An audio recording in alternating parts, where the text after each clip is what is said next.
This will be my review of the third episode of the Halo TV series. It's not going to avoid spoilers, but this hardly deserves a review, so it's not going to probably be too spoiler heavy either, really. The episode starts with a flashback, this time from the perspective of the Covenant chick. She's a young child. Again, her name is Makee, although you would not really know that based on what the show tells you. So I'm just going to keep calling her Covenant chick. The flashback opens up on what's basically a trash landfill planet. Humanity was incapable of solving even its most basic problems, like garbage. Where what seemed to be fully sanctioned UNSC slave drivers mercilessly beat and worked their slaves to death in order to recover and salvage materials from trash that seems to be dumped on this planet. Is this even really a colony? I way more get the sense of like a prison colony, but there's kids here, so that doesn't really make sense. I'm not really understanding if this is a colony. If so, why would people move here? What's happening? It shows her as a young girl living in this nightmarish life, reading a book with her friend, and where she shares a first kiss with him just before they're caught by the guards and chased down, where it seems like her friend, a young child, is just killed in front of her eyes by these guards that are just going apeshit overboard with some tasers. Son of a bitch. Hit him again! And they tase the shit, and they beat the fuck out of him and tase the shit out of her a bunch before, of all things, the Covenant come in and save her. They have a device that's supposed to detect Forerunner artifacts, I suppose, but it's detecting the chick herself. So it finds these blessed ones then? That seems odd. But anyways, they save her, and so I guess there's our explanation finally for why the Covenant chick is aligned with the Covenant. Doesn't still explain to me why she's revered by them. I mean, I understand that she can access their technology, so they're probably manipulating her more than anything. But again, she has a lot of fucking like clout over these dudes. She just orders prophets around, and she just totally berates them for questioning her a little bit. The episode at large focuses largely on the creation of Cortana and her initial time with the Chief. As we've seen, they've created an entire clone of Dr. Halsey to use in the creation of Cortana. She's been woken up, and Halsey speaks to her for some reason. I suppose that you can infer that she's trying to like test her out, make sure she's not retarded or something like that, but I feel like not Dr. Halsey could do that. I feel like this would be something like akin to the clone would see herself like 20 years older, or I don't know, like how, but potentially possibly older, and just be like, what the fuck is going on here? I mean, she'd freak out. Why would she have a heart attack? They show Chief objecting to what's being done to him. He's not really on board with all of this. Halsey reassures him / pressures him into just accepting it, which he eventually does so that he can get back out on duty. Then they cut into the clone who has to be awake for this procedure for some reason. Halsey's assistant, who happens to be a white male, tells her she has to be paralyzed so she won't move. And then after he paralyzes her, he gets a little bit rapey, but that's averted when Halsey enters the room, and he quickly steps back, acting like nothing was happening.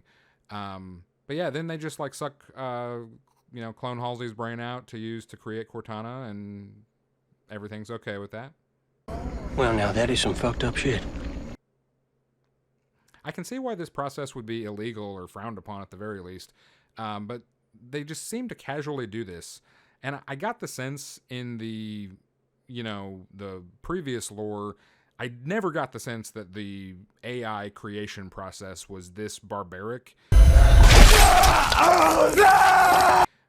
So again, I feel like this is something that they're doing in the show just to show that, ooh, UNSC bad. We then cut back over to the space station, and we see Mullet trying to hotwire Soren's ship. He comes in and gets a little pissed at her, giving her some shit because, first of all, she's hotwiring it wrong because she's a dumb shit, but also telling her that, she's, just deal with what is happening to you right now. Fuck going back to your planet. You're an idiot. And, then she promises some, she says that she's rich, promises some of that sweet, sweet deuterium money to get him to take her to the planet. And Soren agrees to this, even though he told the Chief he was going to, babysit her. I swear I will not kill anyone. We're then shown the Covenant chick tricking a UNSC kind of like scout ship into letting her on board.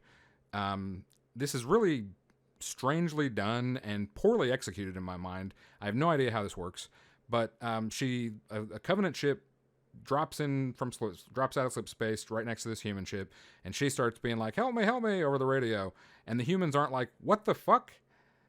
Instead, they're like, oh, you're over there, and you know everyone else is dead, and they abandon the ship because of the reactor. Cool, we'll come and get you with a pod. Now lean forward and choke yourself. Then they do that, and somehow don't detect the hunter worms that are on board with her.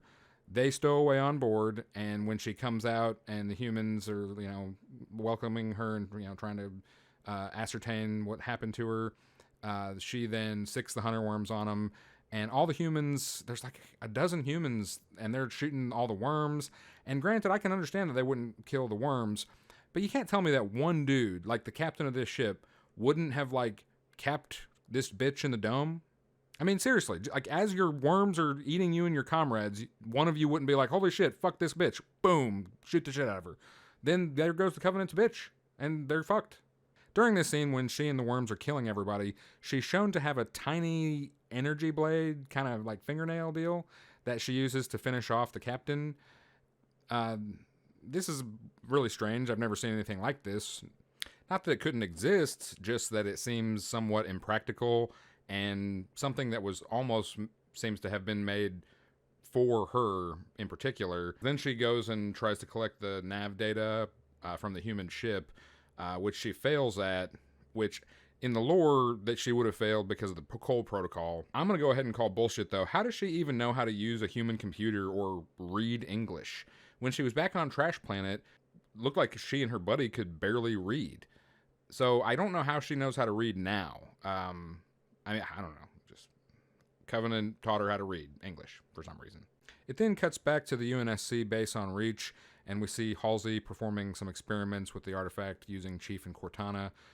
Chief can make it go blink blink, but when Cortana assumes control of his mind, it doesn't, and Halsey's trying to figure this shit out. She then reinstates Chief into duty, and he goes back and reassures his fellow Spartans that everything's cool, sees if they have any questions. He then gets all weird and awkward and embarrassed when Cortana pops up to introduce herself, and she isn't summoned by him to do so. Chief's still got his hormone-suppressing pellet at this point, so why is he constantly getting all emotional and, overreacting? Every red-blooded American knows that the only condiment you were ever supposed to put on a hamburger is ketchup! After Chief leaves the other Spartans, we're shown later that he's trying to figure out his memories that he's been having, figure out where his homeworld might have been, and Cortana helps him to analyze these and figure that out. Chief gets it in his head that he wants to remove the hormone-suppressing pellet, thinking that that will help him, and Halsey okays Cortana to help him do this. We then get to the pleasure of seeing Chief butt-ass naked. So there, bravo, you've fully deconstructed the Chief. Congratulations, your mission is complete now. Lurking a little ways off, Not Linda has seen Chief remove his pellet and is intrigued by this. Chief then wants to go around the Reach campus, and he goes around for the first time without his hormone pellet. Honestly reminded me a little bit of the scene when Christian Bale has stopped taking his medicine that does the same shit in Equilibrium. But yeah, Chief goes and listens to some music and then decides to touch the artifact again and tries to break in. Halsey again okays Cortana helping the Chief break in to see the artifact.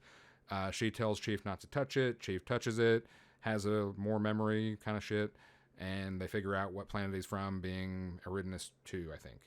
Chief starts planning a trip back to his home planet. Halsey confronts him about this and says that she's going to go along with him to help him find it, and Chief is not thrilled about this prospect. The episode ends with Captain Keyes going and telling Miranda that she's going to have some access to the artifact while Halsey's gone, and to be sneaky about it and keep her data behind a firewall.